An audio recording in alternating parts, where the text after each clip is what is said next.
पीले दांत वाली बहू। रंजना कभी ब्रश नहीं करती थी।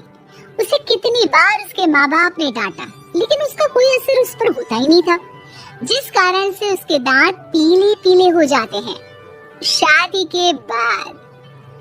अरे बहू, वैसे तो तुझ में कोई कमी नहीं है, पर तेरे दांत इतने पीले कैसे हैं बेटा? कैसे मतलब? कोई सर्जरी थोड़ी ना कराइए। वो तो क्या नाम, मैं ब्रश नहीं करती थी तो पीले हो गए। अब क्या करूं? आप कहें तो लाल करवा लूं या फिर काले? यार ये क्या है, क्यों माँ से लड़ रही हो? लड़ रही हूँ? अरे मैं लड़ रही हूँ या ये बोल रही है कि दांत पीले हैं, पीले। अरे तपस्या थोड़ी ना की है इन्हें पीले करने के लिए। बकायदा ब्रश नहीं किया है 20 साल तक, तब जाकर। कैसी बात कर रही हो? ये उस वक्त तो पीले नहीं थे जब हम लोग तुम्हें देखने आए थे। अरे तब साफ करवा लिया होगा डेंटिस्ट के पास जाकर। अब देखो कैसे पीले पीले लग रहे हैं। रंजना सास की तरफ गुस्से से देखती है। फिर शुरू हो गई पीले पीले पीले। अरे पीले तो तब भी थे जब मेरे हाथ का रसगुल्ला उड़ा उड़ा कर खा रही थी और बोल रही थी, लड़की नहीं गुणों का खजाना दे रहे भाई साहब। अब वो लोग करते भी तो क्या करते, पीले दांत वाली बहू पल्ले पड़ी थी तो झेलना तो था ही। एक दिन कीर्तन में रंजना गाना गा रही थी। अरे कमला बहन, माँ का द्वार आया तो सब शुद्ध होकर आते हैं, फिर अपनी बहू को ब्रश भी नहीं कराती तुम।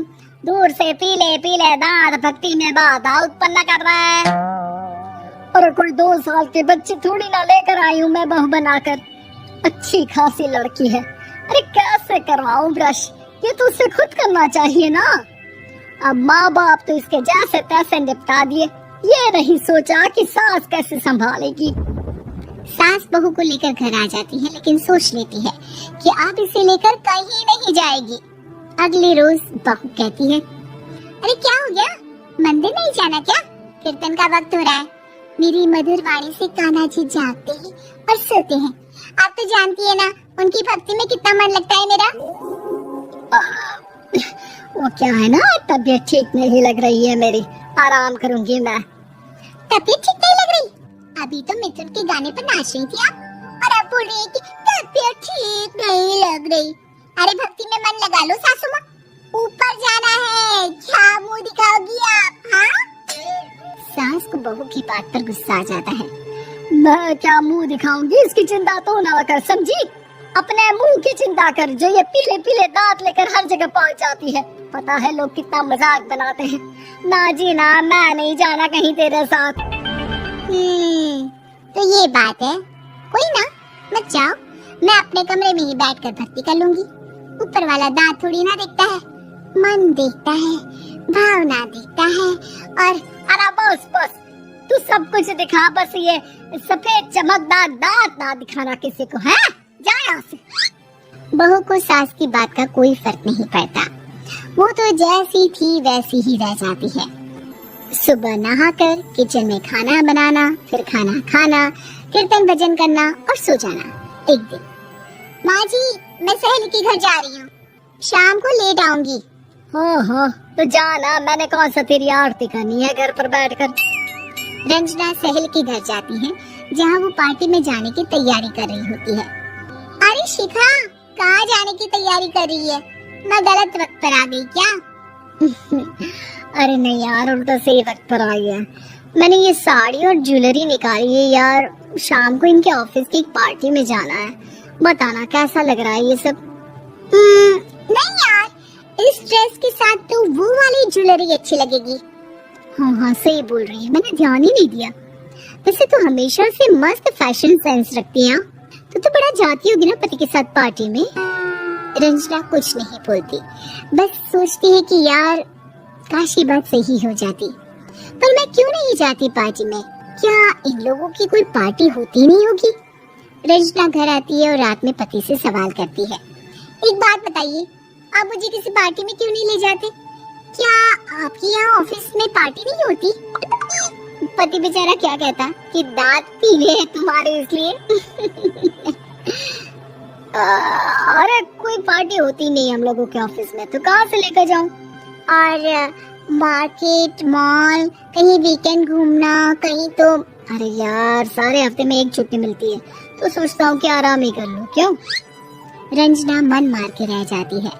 पहले कभी सास के साथ मंदिर जाया करती थी, लेकिन वो भी सास ने ले जाना बंद कर दिया। घर बैठी बैठी रंजना बोर हो जाती है। तभी उसे आइडिया आता है और वो मायके जाने का सोचती है। सासू माँ, 2 दिनों के लिए मम्मी के घर जा रही हूँ। अच्छा ठीक है, आराम से जा।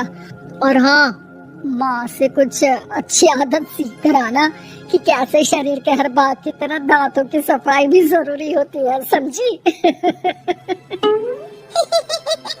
शुरू हो गई ना आप? वो लोग आपकी तरह नहीं है कि छोटी छोटी बात का बतंगड़ बना दे। उन लोगों के लिए मैं मायने रखती हूँ, ना कि मेरे पीले पीले दांत। रंजना माँ को बिना बताए उन लोगों को सरप्राइज देती है, लेकिन जैसे ही वो दरवाजे पर पहुँचती है, अंदर देखती है कि घर वाले कहीं जा रहे होते हैं। अब माँ, काश रंजना दीदी के दांतों वाली प्रॉब्लम नहीं होती, तो वो भी हम लोगों के साथ चलती ना बुआ जी की बेटी की शादी में। हाँ बेटा, लेकिन अब उसे कौन समझाए कि उसको उसके पीले दांत नहीं दिखते, लेकिन उसके आसपास के लोगों को कितना एम्बैरेसिंग फील कराते हैं। मुझे तो कितनी बार उसके स्कूल की टीचर ने शिकायत की कि उसके साथ कोई लड़की बैठना भी नहीं चाहती, और ना ही कॉलेज में कोई उससे बात करना चाहता था। लेकिन पता नहीं क्यों उसे ये बात समझ में ही नहीं आती। कोई कमी नहीं है उस लड़की में, बस यही कि दांत पीले हैं। वो तो भला हो जीजा जी और उनकी माँ का, जो दीदी को जैसी है वैसे ही रखा हुआ है। रंजना को अपने घर वालों की बात सुनकर बहुत दुख होता है। वो सोचती है कि वो क्या करे, लेकिन फिर वो सीधा डेंटिस्ट के पास जाती है, अपने दांत चमकाती है और कसम खाती है कि वो रोज ब्रश करेगी। और क्या हो गया? तुम तो 2 दिनों के लिए गई थी ना, पर कोई ना, अच्छा है, चलो आ गई तो। रंजना सास के सामने आकर खड़ी हो जाती है और पूरी स्माइल करती है, उसके चमकदार दांतों को दिखाती हुई। हैं? चले मंदिर? माँ, मुझे माफ कर दीजिए, मैंने आप लोगों को बहुत एम्बैरेसिंग फील करवाया। मैं आज से रोज ब्रश करूंगी।